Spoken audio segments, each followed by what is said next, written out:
Of course, just carrying on the political translation and what is the procedures or how the process works, and what kind of difficulties that you might come across while doing the political translation text, is that the text itself needs to be analyzed in the source text, which is English, let's say. First of all, you need to know what this text is. If it's a text that is an item in the news, just a very breaking news, like very quick breaking news, or is it really a report, a full report of 3 minutes, or is it longer than 3 minutes, like, for example, as in the case of when it is analytical or opinionated. Now, when it is an item which is like a breaking news, in other words, it's just news just arrived, then of course this is quite short, and that is different because it will have only very limited amount of information. And in this case, because it's urgent or because it's breaking news, it tends to have a very quick title, and the actual headline is extremely important to be short and meaningful and expressive as well. So this is the title. Of course, the title of any news item, or actually titles in general, whether they are for political translation or any other translation, these titles needs to be really thought out, really well, deeply thought out. So you have to think about them very carefully. And they tend to be, these titles, they come last when you are translating. In other words, you need to understand the story first, not only read it to understand it or to comprehend it, but you also need to be able to produce it in another language as well. But while you are actually producing it in another language, you need to put on hold the actual title. The title comes last in the story, and that's how you translate it. In other words, you translate it last. Why do you translate it last? Because the title actually tends to be very expressive, very compact. It reflects what's in the story. So therefore, unless you know the whole story from the beginning to the end, you wouldn't know how to translate the title. Also, the title tends to have very keywords that are already mentioned in the actual story. So it's very important to look at these keywords that you have actually already translated in another language, to see what you have used, what's their equivalents, and then you decide on what the title of this news item needs to be and needs to be written in. So that is really essential, the fact that you focus on the title last in terms of translation when you're translating an item, translation or a news item. Now, when I said breaking news, of course, that will be called in Arabic عاجل or خبر عاجل, which means urgent piece of news or bit of news, because news is plural. This kind of breaking news, which comes usually on telly or radio, will be very short, as I said before, and the information will be very limited.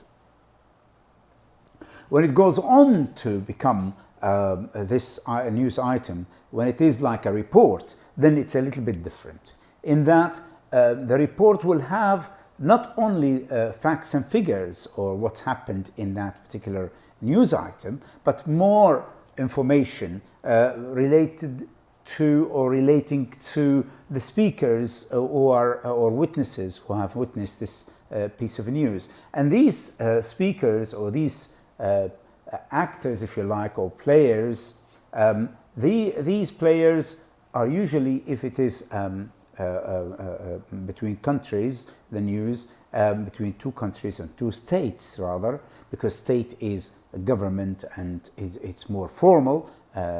Therefore, there will be very important people, VIPs, like prime ministers talking, or a minister talking, or a police officer talking, or a lawyer talking as well, in that particular piece of news or report. So the report will have, of course, what happened is that it will have some facts and figures which are mentioned as in pieces of information, pieces of information, and then on top of that, on top of these pieces of information, there will be quotations coming from these VIP people or people who are involved in this story, a news item.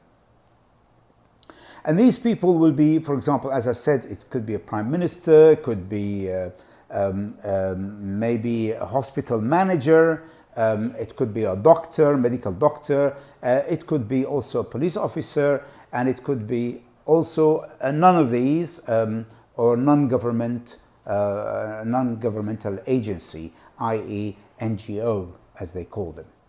So the NGOs will be opposing the view that is coming from the government, if you like, in that news report.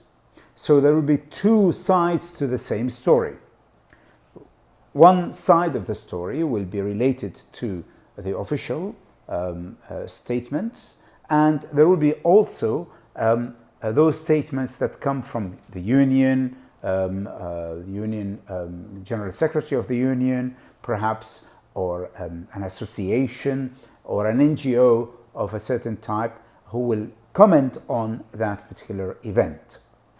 If that event is, let's say, it's about the environment, then you have some members who are representing some, the Green Party perhaps, Greenpeace, somebody from Greenpeace, and somebody, let's say, from G7, the rich countries, of the rich countries.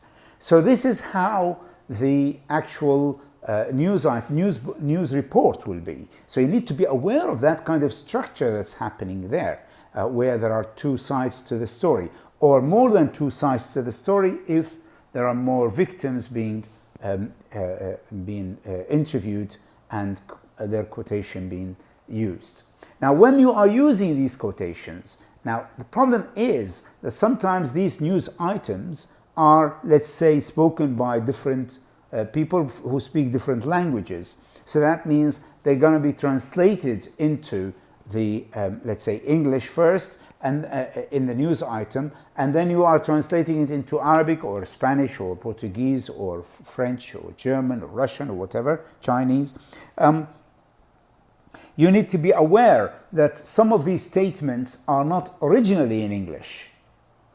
And sometimes in these quotations by these foreign spokesmen or women, they will use some foreign words in their own speech, like a French word comes in or a German word comes in into their speech somehow.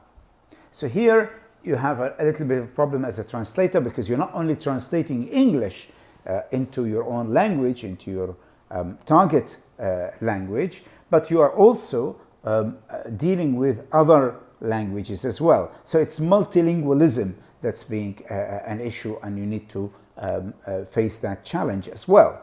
So that is yet another element which requires you to be aware of.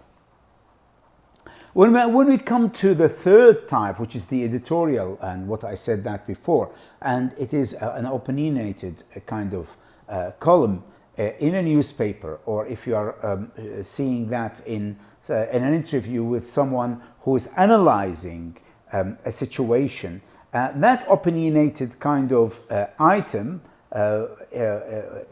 needs to be translated, and you need to be aware that it's going to be opinionated. In other words, it's going to be one-sided, or it's going to be following a certain stand or attitude.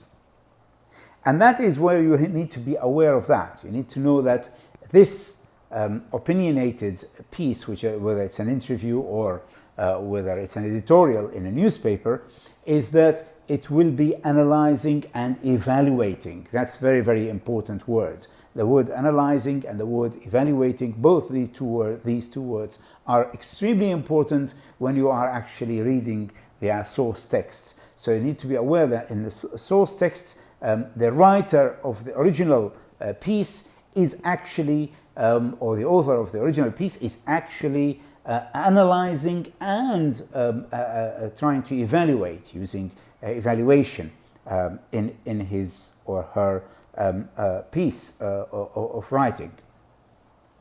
And because they are evaluating, they are going to use certain words that has got a negative or positive attitude or emotions or vibes, if you like. So because it's actually going to give you that kind of negative and positive vibes from the article that they are writing, which is an editorial or an opinion or in the column, usually a columnist, they are using these certain words because of their effect, because they are influential in a certain way, which has got negative, perhaps, effect or positive effect. So you need to be really looking deeper into the source text, trying to see if the words that are used in the analysis, not in the quotations that are being used from different spokesmen and women who are being quoted in the actual editorial, but the actual words of the journalist or the reporter who is actually producing that item of news, which is analyzed and evaluated. So you need to be aware of this negativity or positivity in the approach of the writer of that piece of news. Let me just be more specific about understanding the source text. For example, there is the word worried and concerned. Of course, you might say, oh, they are exactly the same. They are not the same. Or perhaps the word anxious and worried. And so the word anxious, let's say, for example, you are worried or concerned about or anxious about your exam. You have an exam and you are anxious. So the word anxiety here, or anxious, it has got this kind of that you are really worried inside, that you've got butterflies in your stomach. Now, this anxiety is not a concern. You can't say I'm concerned, or you can't say I am. For example, the word, it is anxious means nervous. But nervous in Arabic, we say asabi, which means nervy. When you are nervy, tense. It does not have that effect of being hot-tempered. In Arabic, it has got the meaning of hot-tempered. But in English, anxious and worried does not mean hot-tempered. Nervy may be, a bag of nerves may be somebody who's somebody who is being angry is asabi in Arabic, which is nervy. So in actual fact, the word anxious and anxiety is different from, and nervousness or being nervous, does not have that kind of being hot-tempered the way the Arabic word asabi means, because the word asabi means hot-tempered. You get really upset very quickly. That is what asabi means. And whereas anxious and nervous they mean only that you're worried because you got an exam and you have to go through an exam. The same in terms of implication, equivocal and doubtful, for example. Equivocal is much more giving it a little bit of your attitude towards the writer is much more that they are you are being more formal. Equivocal. Doubtful is less of that, less strong. The same applies to hate and loathe, for example, because when you loathe something, you hate it too much. You hate it a lot, rather, not too much. You hate it to the extent that you're going to be so disgusted about it. So hate, the same with the word love and like, for example. But I'm just giving you just very simple examples here to be aware that this kind of political translation, when you are reading these words in the editorial, you need to be aware of, for example, about what's being used as words to express a certain attitude. So it's the attitude of the writer that you are concerned about more. Even though in the report you might sense a little bit of an attitude, because of course the reporter is also given some guidelines by whether it's a newspaper or a TV or a TV channel or radio, whatever. They're given some guidelines as to about what kind of points that they need to cover and not and what points they shouldn't be covering. So they need to be aware of that. Now, for example, let's say there is a disaster somewhere, or there is a war somewhere in I don't know, in Africa, and many people died, and you find one of the diplomats there in that country. They are saying this is unacceptable. Of course, it's not unacceptable. Unacceptable is really very mild diplomatic expression used here.